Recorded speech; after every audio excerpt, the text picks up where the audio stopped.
नमस्कार, मी राहुल कुलकर्णी. NDTV मध्ये तुमचं स्वागत आहे.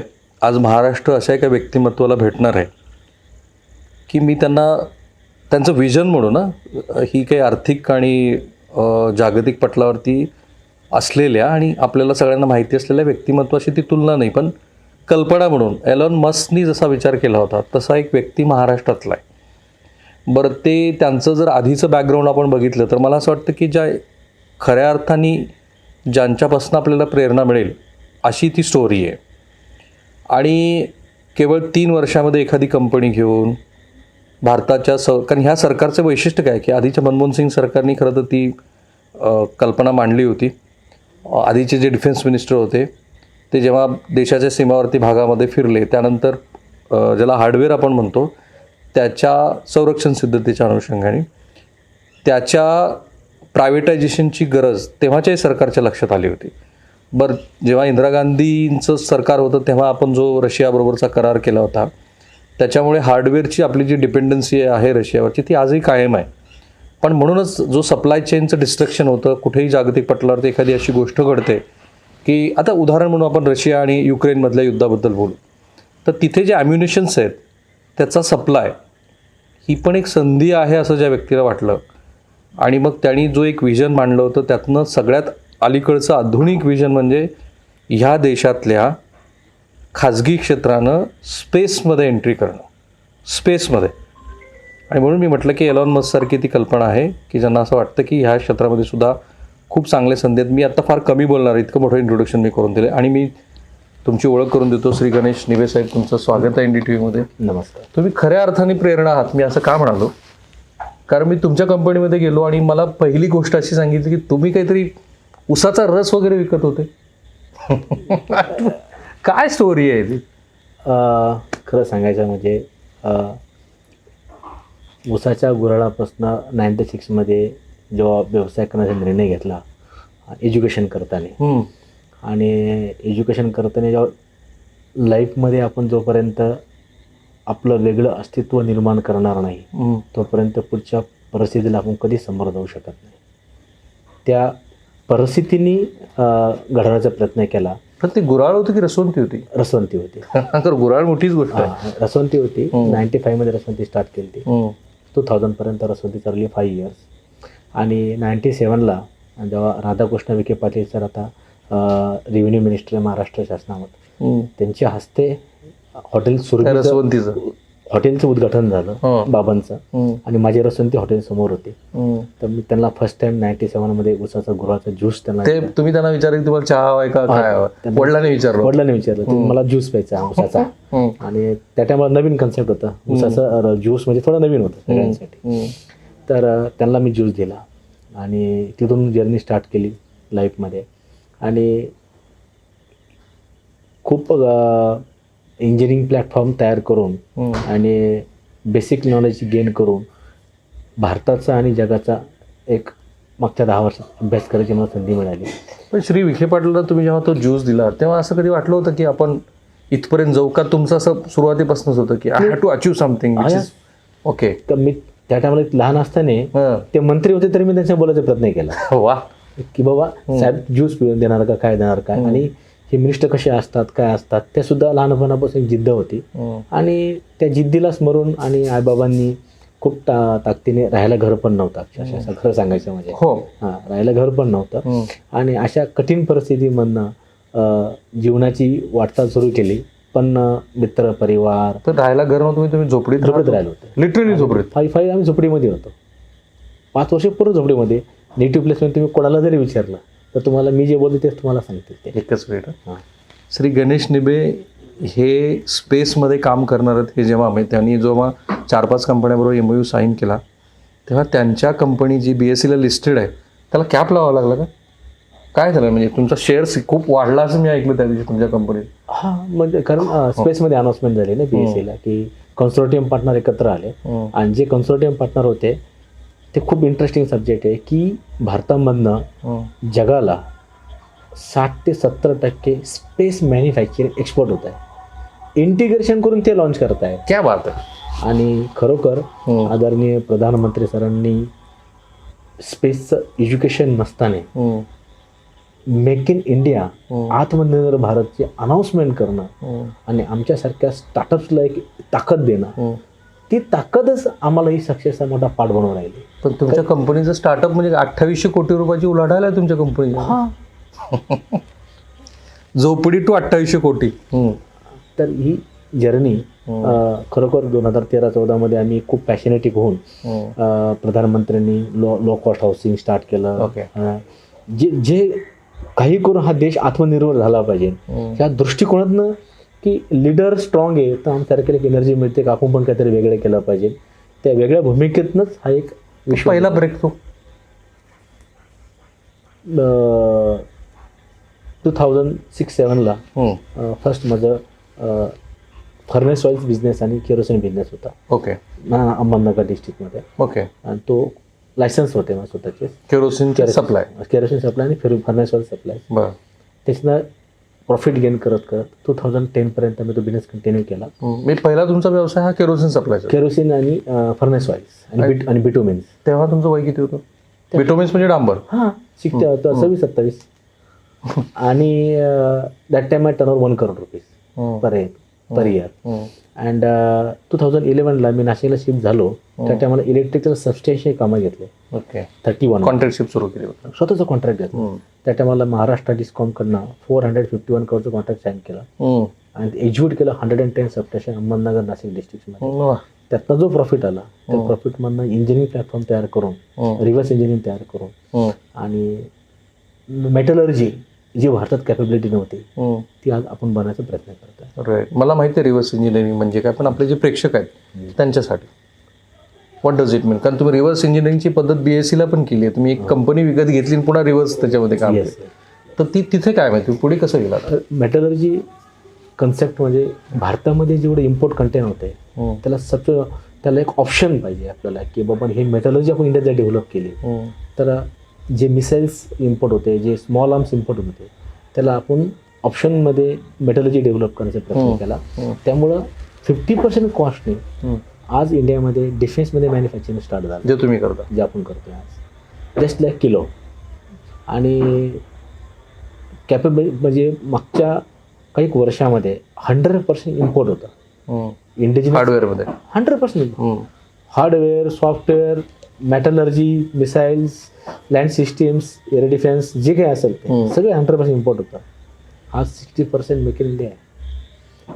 म्हणजे आज 60% मेक इन इंडियामध्ये जे डिफेन्स बजेट आहे 60% कन्झम्पशन मेक इन इंडियामध्ये होत आहे. जे डॉलरमध्ये जात होतं बाहेर आज ते आज इंडियामध्ये म्हणत आहे. म्हणजे ही जर आम्ही तर माध्यम आहे पण खरोखर आदरणीय सन्माननीय ही संधी आपल्याला आहे. कारण तुम्हीच आत्तापर्यंत जे सांगितलं त्याप्रमाणे सुरुवात तर अगदीच उसाच्या रसवंदीपासून, नंतर तुम्ही केरोसिनमध्ये आलात, बिटमनमध्ये, डांबरामध्ये आलात, पुन्हा कॉन्ट्रॅक्टशिप केली. पण एकदम डिफेन्सला जाऊन आपण, कारण यांच्या 3 बंदुका मी ऑपरेट केल्यात, तुम्हाला तो व्हिडिओ आता बघितला तुम्ही NDTVवरती. इकडे कसं काय तुम्ही डिफेन्सलाच हार्डवेअर देण्यासाठी ते कुठं तुम्हाला दिसलं? माझे सख्खे काका हे एक्स आर्मी आहे. I see. बरं. ते रिटायर झाले 2005ला. ते रिटायर झाल्यानंतर त्यांच्याकडनं ही सगळी प्रेरणा घेत गेलो. ओके. की ते आणि ते लँड सिस्टममध्ये होते सख्खे काका. तेव्हा असं एक कल्पना की आपण संरक्षण क्षेत्रासाठी वेगळं काहीतरी करायचं. बिझनेस सगळे करतात लाईफमध्ये पण जोपर्यंत आपले बिझनेसची आयडेंटिटी आपण वेगळी ठेवणार नाही आणि त्याला नेशन बिल्डिंगला खरोखर प्राधान्य राहणार नाही ते बिझनेससाठी आम्ही प्रायोरिटी ठेवली. मग पहिलं वेपन कुठलं बनवलं तुम्ही? मेजर म्हणजे आम्हाला सगळ्यात पहिले कॉन्ट्रॅक्ट हे LNT डिफेन्सकडनं जे मिळाले ते फास्ट डिलिव्हरी MRSAM प्रोग्राम्स, सर्वात बजिंग सिस्टीम्स. ओके. अँड DRDOकडनं काही डेव्हलपमेंट प्रोडक्ट भेटले. त्यातून आम्ही फास्ट डिलिव्हरी विदिन 1 year दिले. ओके. आणि ती डिलिव्हरी दिल्यामुळं farmer chief of army Mukund Naravane sir ते स्वतः फ्लॅग ऑफ करायला आले. वा. की फास्ट डिलिव्हरी कशामुळे झाली पण ते स्वतः फॅक्टरीतून फ्लॅग ऑफ केला. ग्रेट. यांच्या फॅक्टरीमध्ये खऱ्या अर्थानं राष्ट्रीयत्वाची कल्पना, कारण 8:30 वाजता आता तुमचे 3 आउटलेट आहेत ना? 2 आउटलेट. तिसरं बेंगलोरला आहे. सगळीकडे राष्ट्रगीत होतं 8:30 वाजता. आणि मी त्यांच्या फॅक्टरीमध्ये आज दिवसभर होतो तेव्हा सगळीकडे मेक इन इंडिया, त्या मेक इन इंडिया संदर्भातल्या कल्पना, ड्रॉइंग्स, अनेक कामगार. आता किती कामगार आहेत आपल्याकडे सगळ्या फॅक्टरीमध्ये? पण तिन्ही प्लॅन 800 ते 900. 800 आणि turnover around annually annually last इयरचं 278 करोड. 278 करोड. आणि सगळे मिळून आपण डिफेन्सला काय काय देतो, equipments, hardwares? Major DRDO development product जेवढे असतील as a DCPP partner, and LNT हा मेजर LNTने आम्हाला आउटसोर्स केलेलं आहे की मेजर मेटलर्जी तुम्ही प्रोडक्शन करून द्या. इंटिग्रेशन LNT फायनल करते. आणि शिपयार्डमध्ये जे काही कटिंग अँड बेंडिंग फॅसिलिटी त्यांना पाहिजे, आणि इलेक्ट्रॉनिक फॅसिलिटी बँगलोरमध्ये. आता आपल्या डिफेन्समध्ये जसं भारत फोर्स वगैरे सारखी किंवा LNT सारख्या पण बऱ्याचशा कंपन्या आहेत. तुम्हाला इथे अपॉर्च्युनिटी कशी दिसली? अजूनही अशी किती अपॉर्च्युनिटी वाटते तुम्हाला की डिफेन्समध्ये आहे अजून? डिफेन्समध्ये अजूनही हजारो गणेश निबे लागतील. डिफेन्स हजारो.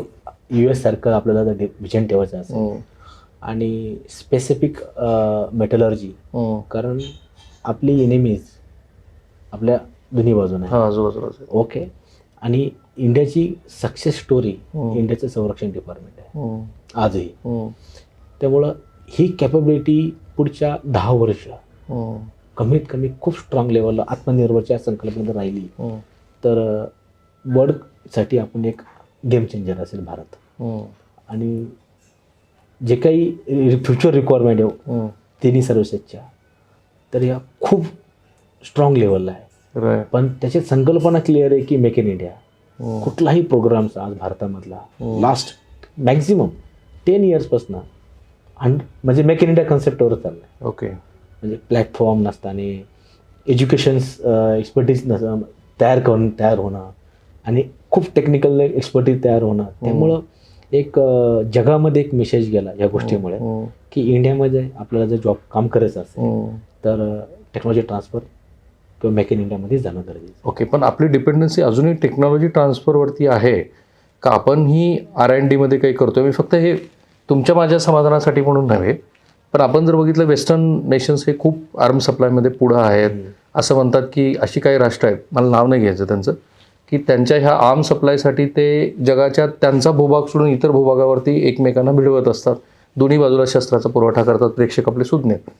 सो टेक्नॉलॉजी ट्रान्सफर एवढ्याच मर्यादेत आपलं काम सध्या सुरू आहे. म्हणजे त्यांनी टेक्नॉलॉजी दिली, आपण मॅन्युफॅक्चरिंग केलं, मेक इन इंडिया केलं.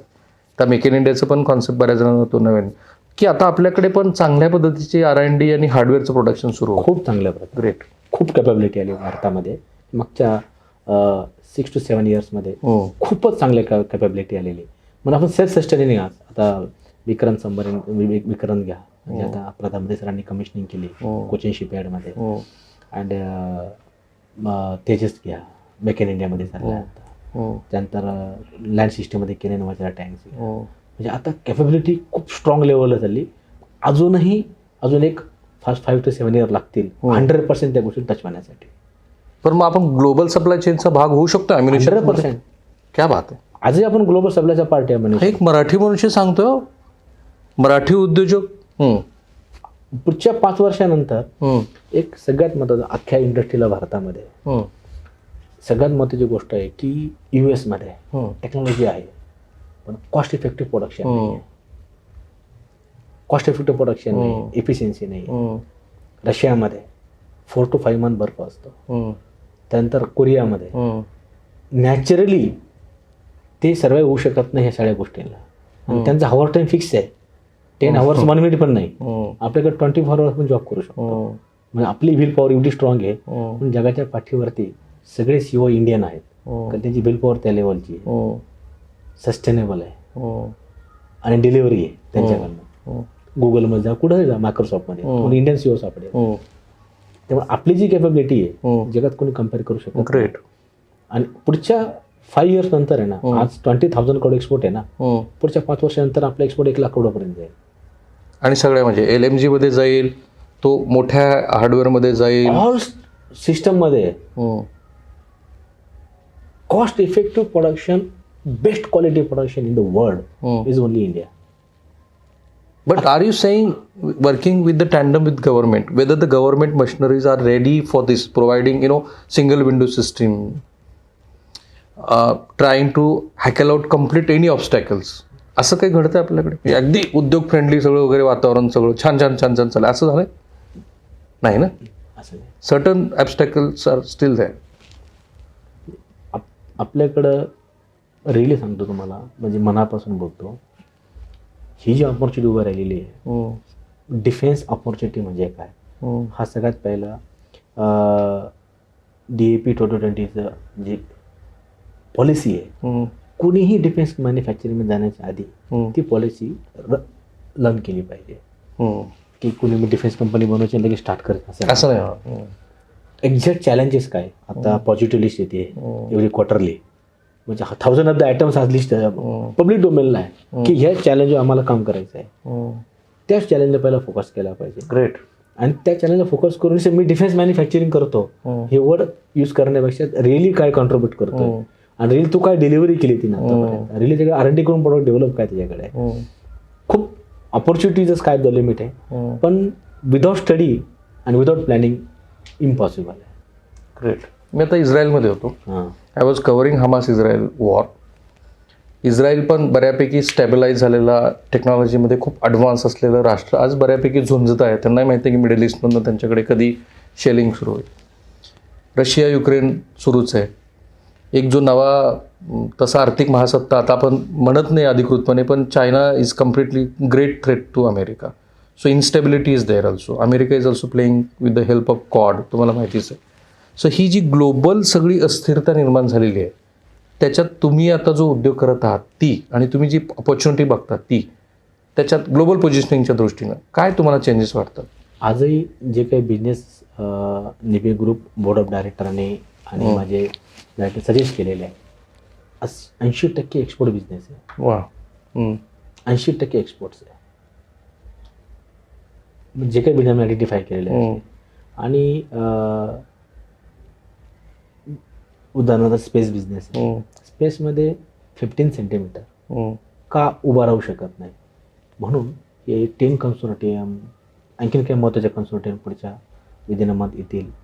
सगळ्यांना कन्सोर्टियममध्ये एकत्र आणून सगळ्यांची कन्सोर्टियम कॅपॅसिटी एक्सपोर्टची होती, ती फक्त मी डायव्हर्ट केली मेक इन इंडियामध्ये.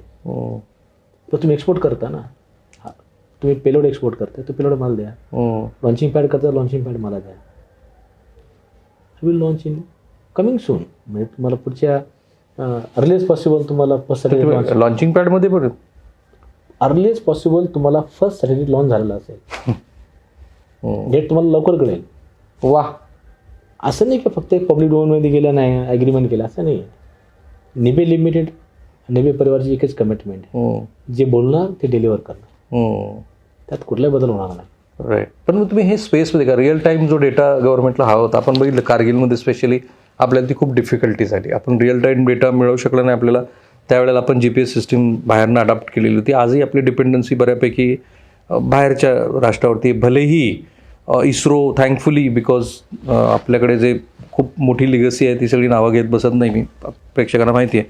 तर आपण स्पेस इंडस्ट्रीमध्ये आज 1, 2, 3च्या रेंजमध्ये जरूर असू, पण तरीसुद्धा आपल्याकडे ज्या पद्धतीचा रिअल टाईम डेटा मिळायला हवा. स्पेशली मी मधल्या काळात नागपूरला गेलो होतो आणि पीक विम्याबद्दल आम्ही श्री देवेंद्र फडणवीस आणि तत्सम मंडळींची बोलत असं लक्षात आलं की आपल्याकडे अजूनही पीक विम्यासंदर्भामध्ये सुद्धा इतकी टेक्नॉलॉजी अपग्रेडेशन होऊन ॲक्युरेसी नाही आहे. बरोबर. सो निबेजी, तुम्ही स्पेसमध्ये, डिफेन्स आणि इतर सगळ्या गोष्टीमध्ये काय अपॉर्च्युनिटीज बघता आणि कशा त्या साध्य करता येऊ शकतं? सगळ्यात इम्पॉर्टंट पार्ट स्पेसमध्ये आपण फक्त स्टडी करतो की 3 सर्व्हिसेसला आणि एक्सवायझेड गव्हर्नमेंट एजन्सीला फक्त डेटा पाहिजे, असं नाही आहे. ॲग्रिकल्चर डेटा हाच आपल्या सगळ्यात मोठा प्लस अँड मायनस पॉईंट आहे. ॲग्रिकल्चर डेटा आज इस्रायलमध्ये शेती सक्सेस काय आहे, तर त्यांना माहिती आहे ह्या जमिनीचे pH व्हॅल्यू काय आहे. आज 5.5 आणि 6.5 आज जमिनीचे pH रेट आज 20 वर्षापूर्वी होता. म्हणून आज 15 वर्षापूर्वी 1 एकरी जमिनीच्या ऊसाच्या लागवडीमध्ये आपल्याला 100 मेट्रिक टन उत्पन्न मिळायचं. आज ते 20 मेट्रिक टन कमी झालं. हां, जमिनीची pH व्हॅल्यू आयडेंटिफाय करणं, इन्फ्रास्ट्रक्चर डेव्हलप करणं आणि सॉईल मला डेटा, मायनिंग मला डेटा आयडेंटिफाय करणं, हा स्पेस बिझनेसमधला सगळ्यात मोठा पार्ट आहे. बॉर्डर सिक्युरिटी पर्पज तर नेशन सेफ्टी आहे, पण नेशन सेफ्टीच्या आधी आपल्या हातात काय लँडमध्ये काय खजाना आहे हा पण आपण शोधला पाहिजे ना. आणि ती आपली ॲसेट आणि ती आपली संपत्ती आहे. त्यांनी सगळं ते स्पेसमध्ये आयडेंटिफाय केलं, त्यांनी तिथं फोकस केलं आणि आपल्याला बिझी केलं. हा ॲग्रिकल्चर डेटा अर्लिएस्ट पॉसिबल आपण महाराष्ट्रापासून सुरू करणार आहोत.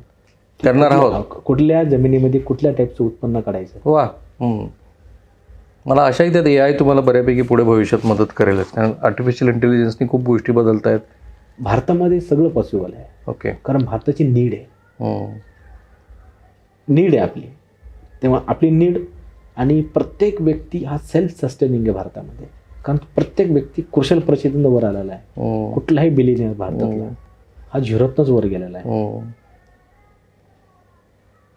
मग हे उद्योग करत असताना तुम्ही आज एवढी मोठी अचिव्हमेंट केली तुमच्या पर्सनल लाईफमध्ये, काय एथिक्स पाळले पाहिजेत, कुठे संधी साधली पाहिजे लाईफमध्ये? इथिक्समध्ये आपली इंटिग्रिटी, आपली कमिटमेंट न्यू जनरेशननी स्ट्रॉंगली फोकसली केली पाहिजे. एकदम फोकसली. तर 0.01% सुद्धा डिफरन्स नसला पाहिजे. Okay. Ethics is very important. Very important. Okay. Second, आणि आपण कुठलंही काम करताना नेशन बिल्डिंग, आपल्या राज्यासाठी, एम्प्लॉयमेंटसाठी आपण काय करतो याचा स्टडी झाला पाहिजे. आणि हा स्टडी करताना आज रिलायन्स फॅमिली एवढी आध्यात्मिक पूजा करते, बद्रीनाथला रोज सकाळी 4:30ला त्यांच्या पूर्ण वंशाचं नाव घेऊन पूजा सुरू होते. ते सोनाजी समाजामध्ये जेवण करतात ना, त्यांना रोज देवपूजा करायची गरज काय? हा आदर्श सर्वसामान्य बिझनेसमॅनने घेतला पाहिजे की अध्यात्म हे आपल्या समाधानासाठी आणि आपल्या यशाची पायरी असते. त्यामुळं त्या गोष्टी बेस आपल्या बरोबर कायम बरोबर ठेवला पाहिजे. बिझनेसमधली प्रिन्सिपल फॉलो केले पाहिजे.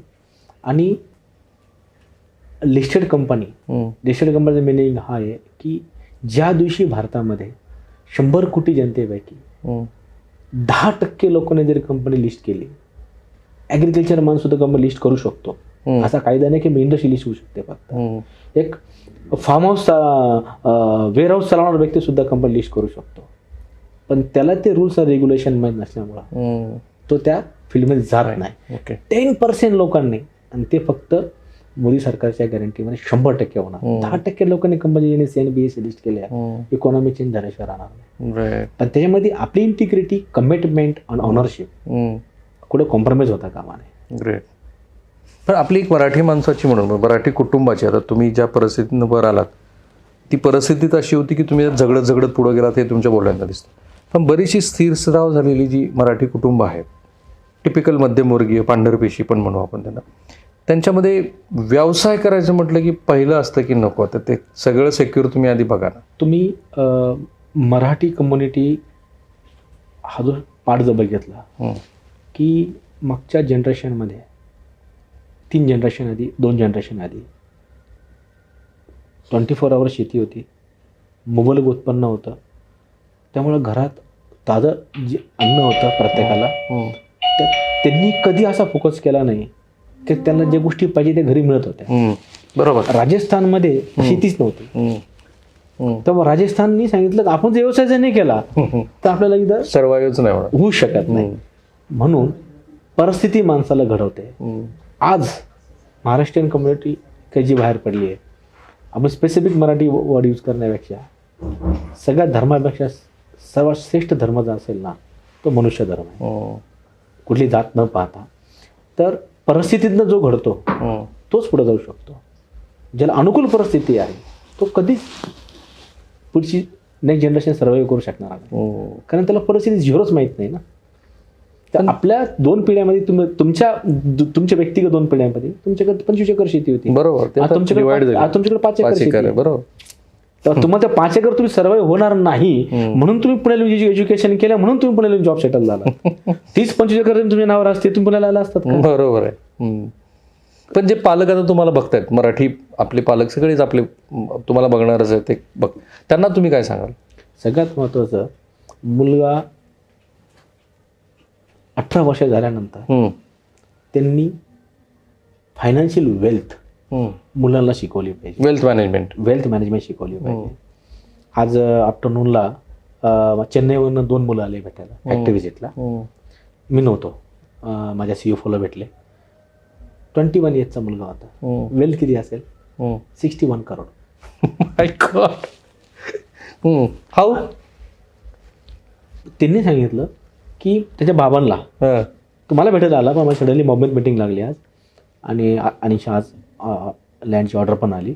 तर तिने सांगितलं बाबांना, बाबा मला फक्त तुम्ही 10 लाख रुपये द्या, मी हरलो तर मी तुम्हाला कधी मागणार नाही आणि मी कष्ट करून तुमचे रिटर्न करेन. त्या मुलाने कुठल्या कंपनीचे शेअर्स घेतले त्यालाच बिचारायला माहिती. तिने शेअर्स घेतले, पण शेअर्स घेताना असं नाही घेतलं का तो वेबसाईटला बसला आणि शेअर खरेदी करत बसला, असं नाही. कुठली कंपनी शेअर खरेदी करताना त्या प्रमोटरची इंटेग्रिटी, त्या प्रमोटरचं व्हिजन, त्या प्रमोटरचं बॅकग्राऊंड, त्या टेक्नॉलॉजीचं सब्जेक्ट, व्हिजनरी, ह्या 10 गोष्टींचा स्टडी न्यू जनरेशननी आणि इन्व्हेस्टर बँकांनी केला पाहिजे. ते व्हिजन काय राईट आणि डिलिव्हरी काय करणार आहे. तर त्या मुलांनी त्या अँगलनी 100 प्रमोटर आयडेंटिफाय केले भारतामध्ये. राईट. 1 इयर्समध्ये आयडेंटिफाय केले. ग्रेट. आणि 1 इयरमध्ये त्या मुलांनी जी इन्व्हेस्टमेंट केली ती आज 3 इयर्समध्ये 61 करोड आहे. आज सकाळी 2 आवर फॅक्टरीत बसला, आज आम्हाला विचारतो अजून मला ऑपॉर्च्युनिटी काय. रनिंग 21 मध्ये. तो लाईफमध्ये so you are saying practical knowledge is more important. की प्रत्येक पालकांनी मुलांची वेल्थ त्यांना स्वतः सेल्फ सस्टेनिंग करण्याची संधी दिली पाहिजे. ओके. आणि कुठलाही त्यांना फायनान्शियल सपोर्ट करण्याच्या आधी त्या पैशाची किंमत त्यांना माहीत असली पाहिजे. पण पॉकेटमध्ये तुम्ही 10,000 देतात ना, तुम्ही आज ॲसेट खरेदी करता आणि शेअर खरेदी करता. तुम्ही 1 लाखाची शेअर खरेदी केली आणि 1 लाखाचा फ्लॅट खरेदी केला, तुम्ही फ्लॅट विकू शकता? नाही. 1 लाखामधले तुम्ही 1,000 शेअर विकू शकतो. पण 99 तुमच्याकडे पेंडिंग राहतात ना. म्हणजे जी ॲसेट जी तुमची 1 लाखाची तुम्ही कधीही विकू शकता. म्हणून ह्या सगळ्या 5-6 कॅटेगरीज आयडेंटिफाय केल्या आणि सगळ्यांनी मिळून भारतामधल्या चांगल्या टेक्नॉलॉजी बेस्ड कंपनी, चांगल्या MSMEs बेस्ड कंपनी जर आयडेंटिफाय केल्या आणि भारताची इन्व्हेस्टमेंट भारतातच केली. आज FI काय करतो? दुबईमध्ये बसतो लॅपटॉपवरती, तिथून वर्क करतो, अरे company is very good, investment करतो. ग्रोथ कोणाची होते? त्याची विदेशी गुंतवणूकदाराची. आपली इंडियन पर्सनची होत नाही. आणि इंडियामध्ये खूप प्रकारे काही लोकांची फसवणूक झाल्यामुळं शेअर मार्केटला सगळेजण घाबरतात. का घाबरतात? का त्यांचा स्टडी नाही म्हणून ते घाबरतात. त्यांनी स्टडी केला पाहिजे. आतापर्यंत काही हजारो कंपन्या लिस्टिंग आहेत. मागच्या 25 वर्षाचा परफॉर्मन्स बघा, कुठल्या कंपनीचा परफॉर्मन्स चांगला आहे? टाटा घ्या, रिलायन्स घ्या, अदानी ग्रुप घ्या, best performance, best delivery. L&T घ्या, बेस्ट परफॉर्मन्स. म्हणजे ज्या कंपनीने 25 वर्ष काही केलं नाही तो पुढच्या 5 वर्षात चांगलंच काम करणार. एक वेगळा प्रश्न विचारतो, कारण तुम्ही मॅन्युफॅक्चरिंगमध्ये आहात म्हणून. आता GDP मध्ये सर्व्हिस सेक्टरचं कॉन्ट्रीब्युशन बघितलं तर आपण ते 25% आहे. दुर्दैवाने ती काही चांगली गोष्ट नाही आहे. सर्व्हिस इंडस्ट्री बुमिंग करते, त्याच्याबद्दलही काही दुमत नाही. पण आपल्याकडची बेरोजगारांची संख्या बघता आपल्याकडे मॅन्युफॅक्चरिंग हे अधिक चांगलं आहे ह्या देशाच्या विकासासाठी. आता तुम्हाला हा रिव्हर्स ट्रेंड होईल असं वाटतं? कारण AI आणि ह्याच्यामुळे तर आणखी जे एक आपण डिस्कशन करतो ना की बेरोजगारीपणा आहे, हा शब्दच पहिला म्हणजे मी सांगतो चुकीचा आहे. चुकीचं आहे. चांगल्या क्वालिटीची माणसं मिळत नाही असं तुम्हाला फॉर एक्झाम्पल, जर मी माझ्या गावी असतो तर मी काय केलं असतं? मी काय केलं असतं? ऑर्गॅनिक शेती बनवली असते. Organic onion, garlic. आज जगात काय डिमांड आहे? आज पूर्ण जगामध्ये भारताच्या भूमातेमध्ये pH व्हॅल्यू आणि कंटेंट जे आहे ना, ते जगात कुठं नाही आहे. फक्त आपण युरिया आणि फॉस्फेट यूज केल्यामुळं त्या कंटेंटचा व्हॅल्यू कमी झालेली आहे. बरोबर. पण कुठलाही व्यक्ती म्हणला की मी बेरोजगार आहे, हा त्याचा सगळ्यात मोठा आयुष्यातला तो चुकीचं बोलतोय. त्याला जो बिझनेस पटेल, तुम्ही म्हणले ना आता चहावाला चहा विकून 50 कोटीचं नेटवर्क करतोय. येवले चहावाल्यांची स्टोरी सांगितली. वडेवाले बॉम्बेमध्ये.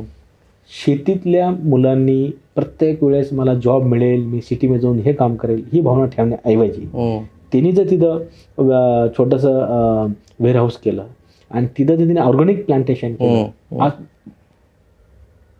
डिमांड किती सिटीमध्ये आज ऑर्गॅनिक प्लांटेशन आहे. पण मॅन्युफॅक्चरिंगमध्ये तुम्हाला काय वाटतं? तुम्ही जे मॅन्युफॅक्चरिंग पुढच्या 10 वर्ष ट्रिमंडस लेवलला ग्रो होणार आहे.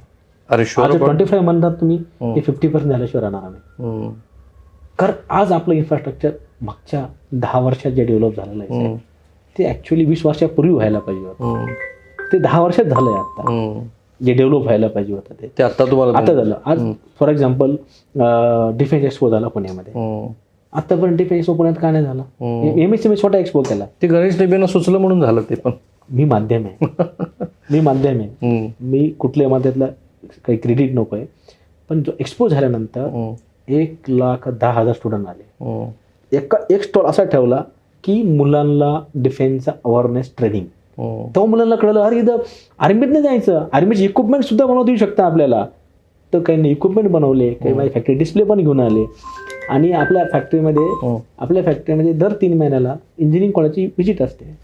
ही प्रोसेस आहे, हे मेटलर्जी आहे, हे डिफेन्स कल्चर आहे. हे का होतं? रशियामध्ये मुलगा 10वी पास झाला, डिफेन्स गेम झोन नावाचे सेक्टर आहे. कंपल्सरी ट्रेनिंग आहे वर्षातनं 10 दिवस, 15 दिवस, महिनाभर. आणि त्यांना देशाच्या विषयी जी आत्मसमर्पण इच्छा तयार होती त्या ट्रेनिंगमध्ये तयार होती. त्याला डिफेन्स गेम झोन म्हणतात. आपल्या भारतामध्ये डिफेन्स गेम झोनची आज मॉलमध्ये मुलांनी खेळायला जाण्यापेक्षा जर उद्या डिफेन्स गेम झोन स्टार्ट करायला ठरले, 100 कोटी लोकांमध्ये डिफेन्स गेम झोनकडे किती. तुम्ही तर अक्षय कुमार बरोबर काहीतरी पार्टनरशिप मध्ये करताय असं मला कळलं. तोच कन्सेप्ट आहे. काय कन्सेप्ट आहे? की मुलं गेम खेळतात, गेम खेळताना चायनीज गेम घेतात, डाउनलोड करतात, खेळतात. आपण तो गेम जो डेव्हलप केलाय तो 100% मेक इन इंडियामध्ये काय बनलेलं आहे ते तुम्ही बाय करा. ती शस्त्र जे काही स्मॉल आर्म्स असतील, अम्युनिशन असेल, शिप बिल्डिंग असेल, फायटर जेट असतील, हेलिकॉप्टर असेल, सगळं बनवलं आणि ते तुम्ही खेळा. श्री अक्षय कुमार यांच्याबरोबर मिळून त्यांनी तो गेम डेव्हलप, मला वाटतं डायरेक्ट तुम्ही त्यात इन्व्हॉल्व नाही. डायरेक्ट नाही, नॉलेज पार्टनर सपोर्ट करतो. ओके. आणि संजय दत्तचा काय प्रकार आहे? Whether he is really want to invest some money? No, just friends. Okay. पण यांच्या फ्रेंडची यादी इतकी मोठी आहे ना, म्हणजे मला ह्या मराठी माणसाचं भयंकर कौतुक वाटलं की तिन्ही दलाचे प्रमुख हे यांच्या फॅक्टरीमध्ये आले. त्यांनी MOU साईन करत असताना सुद्धा ह्या देशातले जे हुजू आहेत, अगदी BSEचे प्रमुख असतील, नॅशनल स्टॉक एक्सचेंजचे प्रमुख असतील, तुमच्या तिन्ही दलाची महत्त्वाची मंडळी, रिटायर झालेली, सेवेत असलेली, आपल्या राज्यातले महत्त्वाचे काही लोक, हे सगळे आलेत. आता तुम्हाला वाटतं 3 ठिकाणी जमीन पण मिळाली. रत्नागिरीत तुम्हाला किती एकर जमीन? रत्नागिरीत 400 एकर. 400. ते भोरमध्ये का कुठे आणखी? आज जी तुमची लँड तुम्हाला शिर्डीमध्ये तिथे किती एकर? 300 एकर. आणि आज पुण्याच्या परिसरात तुम्हाला किती लँड? तर इथे पण एक्सपान्शन होणार. Expansion right. पूर्ण एक्सपान्शन. हा ना? पूर्ण एक्सपान्शन. आणि तुमचा आत्ताचा शेअर मला वाटतं 2 रुपयाचा शेअर किती इनिशियली तुम्ही लिस्ट केली तेव्हा शेअरची किंमत व्हॅल्यू किती होती? 10 रुपीज. 10 रुपीज. आणि आत्ताची व्हॅल्यू किती होती? 2000 रुपीज. इतकी मोठी प्रेरणा ह्याच्याशिवाय तुम्हाला काही मिळणार नाही. मग मला सांगा गणेश निबेजी, इतकी मोठी अचिव्हमेंट केल्यानंतर पर्सनल लाईफमध्ये गणेश निबे इज हॅपी नाव और सॅटिस्फाईड? आम्ही खूप आनंदी आहे, खूप सॅटिस्फाय आहे. आणि अजून कमीत कमी 1000 गणेश निबे बनवण्याची मला ताकद जर दिली तर मला वाटतं मी खरंच अचिव्हमेंट केली. हे शेअर 2000 रेट झाला वगैरे म्हणजे एवढं मला त्यातलं काही रहस्य नाही. पण जेव्हा 1000 गणेश निबे डिलिव्हर करतील भारत मातेसाठी आणि हे संरक्षण क्षेत्र जेव्हा जगात 1 नंबर होईल त्या टायमाला आपण अचिव्हमेंट समजू शकतो. अच्छा, तुम्ही लहानपणी काहीतरी दिवाळीला छोट्याशा बनावट बंदुका वापर आणि प्रत्यक्षात तुम्ही वापरता, तुमची फिलिंग काय होती बरं पहिल्यांदा? तुम्हाला खरं सांगू, मी रशियामध्ये फर्स्ट ट्रायलला गेलो. ओके. डिफेन्स गेम झोनला फर्स्ट टाइम मी AK-47 हातात घेतली होती. आणि त्या मला ज्या टोटल 12 बुलेट्स होत्या, 6 बुलेट माझ्या एक्झॅक्ट टार्गेटला लागल्या होत्या. First time in the life without any training. तर तुमच्या रक्तात होतं ते? नाही, ॲक्च्युली काय असतं, सगळ्यात मोठी भूमिका शिवरायांची. त्यांना फादर ऑफ इंडियन नेव्ही का म्हणतात? शिवरायांची विजनरी मॅन. तुम्ही बघितलं छत्रपती शिवाजी महाराजांचा एवढा मोठा तुम्ही स्टॅच्यू आणि ते सगळं, आणि इंट्रिगेट का केली? क्लिअर कट मेसेज आहे. आज हा देश जो आहे ना, हा त्यांच्यामुळे आहे.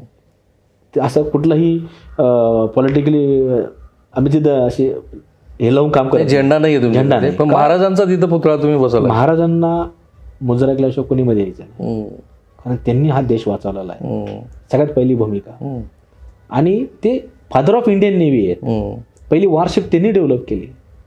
विचार कर साहेब, तेव्हा पहिली वॉरशिप डेव्हलप केली. संरक्षण दल आज इस्रायली काय म्हणतात? इस्रायली म्हणतात हे राज्य जर आमच्याकडे असते तर आम्ही जगावर राज्य केलं असतं. मग तो आदर्श आपण सगळ्यांनी घेतला पाहिजे ना, निश्चित.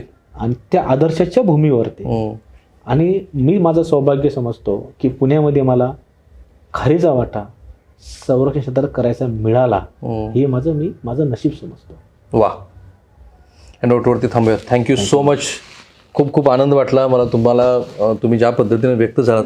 आणि बघा, माझा प्रयत्न हाच आहे, NDTVचा हाच प्रयत्न आहे की गणेशजी असतील किंवा अशी कुठलीही व्यक्ती, म्हणजे त्यांच्याकडे तर आज इतकी इन्स्पायरेशन तुम्हाला मिळालं असेल मला खात्री आहे, आणि सगळ्याच प्रश्नांची उत्तरं मिळालेली नाही त्याचीही खात्री आहे, कारण तेही त्या मनोभूमिकेत नव्हते. इनफॅक्ट त्यांच्याशी तयारी होती की जरा थोडासा वेळ घेऊ आपण. पण मी म्हटलं नाही, जे तुम्ही स्पेसमध्ये इतकं उत्तम काम करत आहात तर ते महाराष्ट्रासमोर आणलं पाहिजे. ही काही गणेश निबे यांची जाहिरात नाही आहे ना, ती आम्ही कधी चितळींची केली ना त्या एवलेंची केली. आमचा प्रयत्न हा आहे की ज्याची गरज महाराष्ट्राला आज आहे ते सगळं या मुख्य प्रवाहातल्या माध्यमांनी महाराष्ट्रासमोर मांडावं. सगळ्याच गोष्टी आम्हाला जमतील असंही नाही. म्हणून तुमच्या मनातले जे काही प्रश्न असतील श्री गणेश निबे यांच्यासाठी, तेही या व्हिडिओच्या कमेंट बॉक्समध्ये तुम्ही जरूर टाका. मी ते सगळे प्रश्न त्यांना फॉरवर्ड करेल. सगळ्यात महत्त्वाची गोष्ट, ते असं म्हणालेत की मला आणखी 1000 गणेश निबे तयार झाले तर त्याचा आनंद आहे. आणि त्यांच्या बोलण्यातनं मला जाणवलं की मराठी माणसामध्ये ती निश्चित क्षमता आहे. आपल्याला आपल्याच कोशातनं थोडंसं बाहेर पडायचं आहे आणि वेगळा विचार करायचा आहे. सो थांबूया आपण इथे. कॅमेरावर निकेतन मानेसह मी राहुल कुलकर्णी, NDTV मराठी, पुणे.